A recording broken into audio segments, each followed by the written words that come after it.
This is the Bubble Nebula in Cassiopeia. This, the California Nebula in the constellation Perseus. This over here, that's the Horsehead Nebula, and this, that's the Heart Nebula, also in the constellation Cassiopeia. I took all these using a small telescope and a black and white camera. So, how did I make them into these beautiful color images? And also, what is the most important piece of equipment for astrophotography? Let's answer those questions right now. Hi, I'm Pat Prokop, and welcome to Heavenly Backyard Astronomy.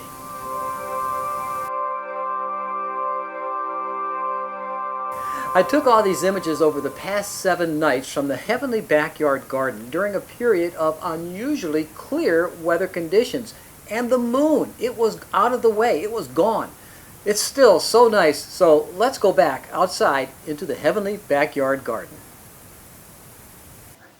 You don't really need a big telescope. I have 3 telescopes. Actually, I have 4, but right now I have 3 set up, and I have 3 different mounts. And somebody asked me, or actually several people asked me, what's the most important part of astrophotography? And of course, you're going to think, well, it's the telescope.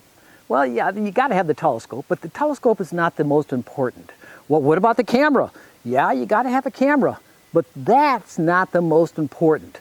When it comes to astrophotography, it is the mount and the way you have your mount set up and polar aligned. And that is the most important feature in astrophotography, because without a mount, you're not going to get good images. You might be able to shoot for 1 second and get something like this. But without the mount tracking the rotation of the Earth, in 5 seconds, it'll look like this. And in 10 seconds, it's just a long bunch of lines running across your image. So yeah, you got to have a mount that tracks to the rotation of the Earth. We call that sidereal day and the sidereal period. You got to have a great mount. So the mount's the most important thing, and it's very important to polar align. Now, another thing that I do when I track my images is when I set it up, I will repolar align, but not on the North Star, which is over there, but I'm facing north right now, not the North Star over there. But what I do is I set the telescope on the target, then I go into Nina and go into a 3-point polar alignment using the position of the telescope as the starting point, not the North Star, but instead the position of the scope. And there you can see it in the on the images there. And I repolar align. And I find that I get a little bit better tracking with that. So if I repolar align using Nina on the object itself, I get better tracking. So, the better the tracking, the better your images are going to be. When I first started, I couldn't track more than 10 seconds. And then I worked my way up to a minute. I was very pleased to get a minute tracking. And now, with the techniques I'm learning and so forth, I've been able to track out here in the Heavenly Garden 7 to 10 minutes now. I can get some good tracking. So I usually keep it between 5 and 7 minutes with the larger scope over there, the one on the Skywatcher mount, the Skywatcher EQR6 Pro. With this mount here, I can get 3 to 5 minutes on the CGM.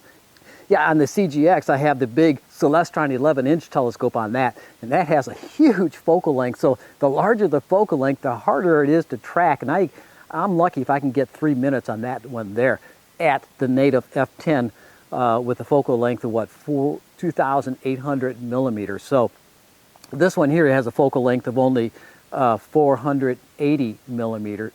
And with the extender on there, reducer actually, with the reducer on there, it takes it down to 380 millimeters, right around there, 380. It makes it easier to track. The computer that I use to capture all the image and to control the telescope is this little mini computer right here. This is a full Windows 10. Now if you buy them, they're Windows 11, but when I bought this, it's Windows 10. And this totally controls the telescope. Now it has a Wi-Fi transmitter on that, so I can Wi-Fi this system up into my office, which is over there. I have a hotspot located up in my balcony, so I have a very strong Wi-Fi signal over here at the telescope. And with that, I use Nina to control the telescope. Now also, this is a Celestron mount. It's the CGM mount, the Celestron GEM, or German Equatorial Mount. And with that, I use the Celestron PWI mount controller to control the telescope. And also, I have on here a Pegasus power bank over here with the connections for operating the dew straps. Boy, here in Savannah, you've got to have dew straps on your telescope. I have one on the scope and one on the guide scope over here as well. So all this is powering the telescope. This is the computer that operates it, and everything else is done from upstairs. Now, I was so excited to see how those images were coming out in the broadband RGB, and I also wanted to see the narrowband, which is the well, the Hubble palette, SHO, sulfur, hydrogen alpha, and oxygen. I wanted to see what it looked like on the other telescope, the Orion Eon 130 millimeter triplet. And with that, I used a camera, the ZWO ASI 071 one-shot color camera. Now, I tried this in several different filters, and I just recently acquired the Optolong L Ultimate filter. And with that, I was getting some fantastic images. I'm going to share those images with you as well. But also, I tried it just with a UV IR cut filter last night on the Pleiades. Now, the Pleiades, the Seven Sisters, is a gorgeous, beautiful blue object, which you can see high up in the northeastern sky at midnight now. All right, let's take a look at some of the images. First of all, let's go with the RGB, red, green, and blue colors of broadband. And here's what the red looks like in the California Nebula. That's the red light. And when you compare that to the green light, you see not much nebulosity at all. A lot of it is in the red spectrum over here. What about the blue? The blue has a little bit more than the green, but as you can see there, the red has most of the signal coming in. So let's take a look at the combined image of the RGB put together, and looks like right here, there it is. That's a combination of the RGB, and of course the red was dominant, and hence you do have the red. This is close to a true color image of the nebula. The California Nebula itself. You can still see some of the blue around those brighter stars, and some little blue in the nebulosity over here. So let's take a look at the narrowband filters. Same target, narrowband filter, same telescope. There is the sulfur 2. Sulfur 2 is sensitive to the high end of the red, the upper right portion of the red spectrum. And there you have it right there. You can see it. Now, what about the H alpha? That's more of the reddish orange color. And look at all that. You got quite a bit of signal coming in with the hydrogen alpha right here. And when you look at the oxygen, not too much at all. Not much blue light whatsoever. You can barely see the nebulosity right over in this area here. So the one thing nice about narrowband is that you can combine the channels into different palettes. And of course the most famous is the Hubble palette, but more toward the true image of the broadband palette would be the HOO, the hydrogen and the oxygen and the oxygen, and that'd be right here. And there you can see it's very similar to that RGB full color image right there. There it is in the HOO. I might have pushed the red just a little bit there, but I like vivid colors. And what about the Hubble palette, the sulfur, hydrogen, oxygen? There it is right there. Isn't that nice? Look at that image right there. You can see the blue nebulosity streaming off, and the golden colors in the center of the, well, California is what? The Golden State, so I guess it fits. All right, what about, let me show you something else here. I put together this little image here. This is all the images put together. Here you have the narrowband on the top. You have the sulfur, and there's the color related to it, the hydrogen alpha, a little bit more of the orange. You see this is the darker red, and the oxygen 3, which is more in the blue. And then of course in the RGB, or red, green, blue, the broadband colors, there you can see the red very dominant there, very little in the green, and somewhat in the blue. And then some combinations here at the bottom, the Hubble palette, or the SHO, and then you have the HOO palette, and then here you have the red, green, blue palette right here. So you can see quite a bit of difference, and you got more choices with the narrowband. And plus, it seems to me, I don't know, but the narrowband just does a better job, because, well, when you look at the hydrogen alpha, for example, you're looking at a wavelength here of 6.56 nanometers, where in the red band, on the red, green, blue broadband, you can see it's from 740 nanometers down to 620 nanometers. So that is a large spread of color right there. And then you pick up the green, you see another wide spread. With the narrowband, you're only dealing with a plus or minus 1.5 nanometers, or 3 nanometers difference. Where here you got, gosh, almost 80 nanometers difference. So you get quite a bit of spread in the RGB versus the hence the broadband, versus the narrowband. You got the very tight bandwidth. Now, of course, a lot of the hydrogen alpha, all the physics and the chemistry involved in that, gives off the light in this particular spectrum right here, and the sulfur 2 gives off the light in this particular spectrum here, and of course in the oxygen it's in that spectrum way up there. So you can narrow it down, which cuts through the light pollution. So let's look at some other images I put together here. Let's bring that back up again and bring it over this way. What about the bubble nebula? There it is in the Hubble palette. I took with the same telescope, same camera. There you can see the lobster claw nebula down here as well, but there's the bubble. I guess if you zoom in, you can see the bubble itself right there, a part of a, I guess it's a bow echo moving out from that shock wave of probably a supernova star that exploded. Well, yeah, look at that. Okay. Going over here to the Hubble palette, there it is again, lobster claw down here, more in the blue though. And let's take a look over here. The bubble itself showing up nicely in the oxygen spectrum over here. Now, one thing nice about, again, the narrowband is that you can switch them around, and this is a combination of sulfur for the red, sulfur, a blend of sulfur and hydrogen alpha for the green, and then for the blue value for the image was the oxygen. And there you can see it's a little bit different. Look at the regular SHO versus the modified SHO.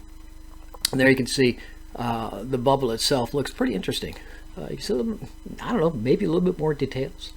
But anyway, yeah, with the narrowband, you can cut through the light pollution too. That really makes a difference. You can shoot these in cities where the light is high.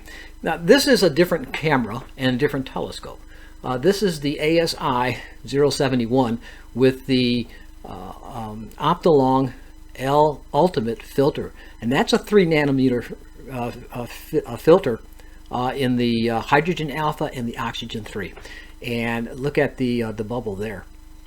And this is not as long of an exposure. I think this is only about 30 minutes or so. But yeah, you get some we're getting into narrowband and Hubble palettes with one-shot color cameras with these new filters.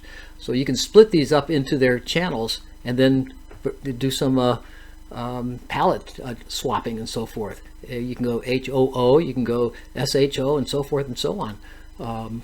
Let's take a look at this one. Oh, this I took with the, I told you about this outside. I took this with my planetary camera, the Player One Uranus C camera, and I bought it for the planets, and it has a very small pixel size. The pixel size is what, 2.9, I think, microns, and compared to the well, this one here, the 071, that's 4.78 microns on the pixel size, and the well, for example, this one here on the 1600, the ASI 1600 has a pixel size of 3.76, I think it is. But anyway, yeah, the planetary camera, you can do it, more than this, just planetary.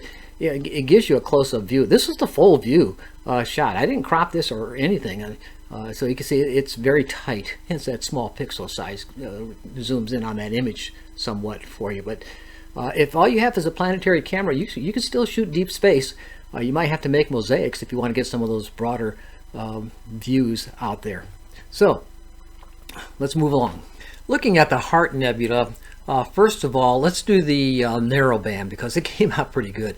Looking at the HA, there you can see quite a bit of a signal there in the HA. That's usually the reds and the orange colors right there. The S2, which is the more deeper red to the right of the HA, again, you can see the red in there in the shape of the heart and the arrow shooting through it. And then the oxygen 3, which is the blue signal basically, and it's showing not as much, but you definitely can see some there. And then the while I was shooting this on the S2, look what came through. One of the Orionid meteors passed on through on this sample here of the Heart Nebula, one of the subframes in the S2 region. Yeah, okay, I got one. There is the final picture there. There's the SHO, the Hubble palette, sulfur, hydrogen alpha, and oxygen blended together, and then massaged in Photoshop. All right. Now, let's bring back these, and let's look at the broadband, the red, green, and blue filters. And there you have the red, and as you could expect, you can see quite a bit of red in there. And then the green, not much there at all. You don't see much green in the green filter. Green is mostly light pollution anyway. The blue, well, not much there either. You got some, but not as much. And then the final product, it's going to be mostly red, and there it is. It's the red heart, pinkish red. It came out pretty nice. So that's that. All right, now let's look at the Horsehead Nebula. And I was playing with that. And the red, you would imagine, red's going to be very dominant in the Horsehead. But the Flame Nebula over here, this is going to show up in the, it shows up as yellow, a bright yellow color, golden color. So you would expect the green to have some activity here in the Flame Nebula area, and not so much in the Horsehead, because we know this is all red. So let's take a look at the green. And sure enough, look at the flame, very prominent there. A lot of signal coming in the green light. Not so much though over in the Horsehead Nebula area. And then the blue, a little bit in the flame, and a little bit in the Horsehead itself. And Alnitak, look at that, it's a nice bright color. One of the stars of the belt of Orion. There's another one right there just above the image, flaring and glaring down at the top of the image. And then the combination RGB, not bad at all. Looks pretty good. Look at that flame, nice golden color versus the red, this pinkish color of the Horsehead Nebula itself. A lot of people like to rotate this, counterclockwise, if we can just read. And there you go. A lot of people like viewing it in this angle here. But anyway, they came out pretty nice. The Horsehead Nebula is one of my all-time targets that I wanted to get into astrophotography. I wanted to photograph the Horsehead Nebula. And the first time I shot this nebula, I mean, I swear, I thought my camera and the telescope was broken because I couldn't hardly see anything. I was so disappointed. You got to put some time in exposure time to get these lights, colors, and so forth on the Horsehead Nebula. So if you're shooting it at 10 seconds or even 60 seconds, You got to either pump up the gain or have a larger aperture on your telescope. But you need some light coming on in. Of course, you'll see Alnitak here and the other stars, Cygnus Orionis here. Okay, what about that Uranus, Player 1 Uranus C camera? I put this on the other telescope and shot it. You know, again, it's a tight fit, but look at that. It got the horse head only, but you know, again, that's a planetary camera, and it did a pretty good job. It did a pretty good job.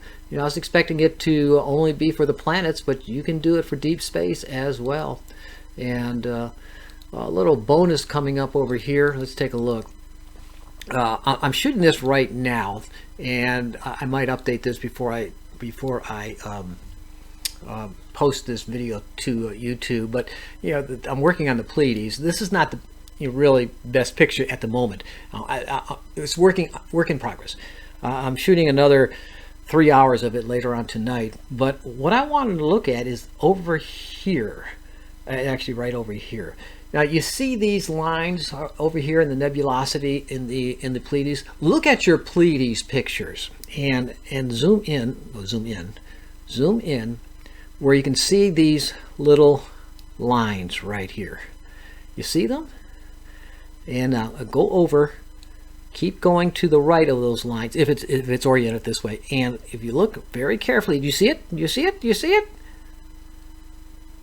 A galaxy far, far away. This galaxy is about 300 million light years away.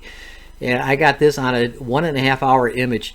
I used the Orion Eon telescope here. That's the 130 millimeter triplet refractor. It has a focal length of 910 millimeters, but you know, it's a bigger light gathering power than the Orion ED80, which is only 80 millimeters versus this one's 130 millimeters. And I could not pick up the galaxy in the Orion image.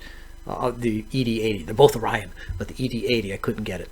But yeah, okay, there we have it.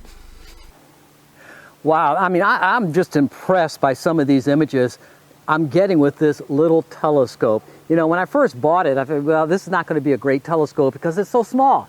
No, size doesn't matter when it comes to astrophotography. This little guy does a fantastic job. The bigger telescopes will see deeper into space, but for nebulosity, you can't beat these smaller telescopes with a wide field of view. So, you know, I'm just impressed with this little telescope here. And, you know, it's just wonderful to be able to get out in your own backyard and enjoy the heavens above. If you like this kind of video, you know, go ahead and support my channel. I would appreciate that. Hit the like button. And if you would like to subscribe to my channel, you get information whenever I post new videos, you'll be notified. So but you have to subscribe first. So hit the subscribe button below and ring that little bell that helps the notifications be sent to your computer, and you'll know when I post new videos.